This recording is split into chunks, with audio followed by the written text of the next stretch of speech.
আজকে বিজয়া দশমী 2025।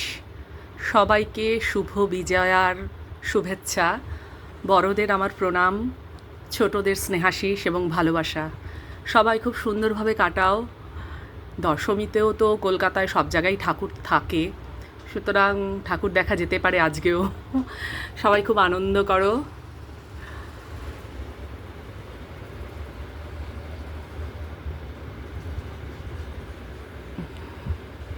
গোপাল তো খুব খুশি প্রতিদিনই, খুবই সুন্দর সাজাগোজা হচ্ছে। সব সময় হাসি খুশি মুখ, আবার বকলে রেগে যায়, মুখটা একদম গম্ভীর হয়ে যায়। যাই হোক, সবাই সুন্দরভাবে আজকের দিনটা কাটিও। এই পুজোর কটা দিন তো আমাদের বাঙালিদের কাছে এক বিশেষ মহত্ব সবসময় নিয়ে আসে।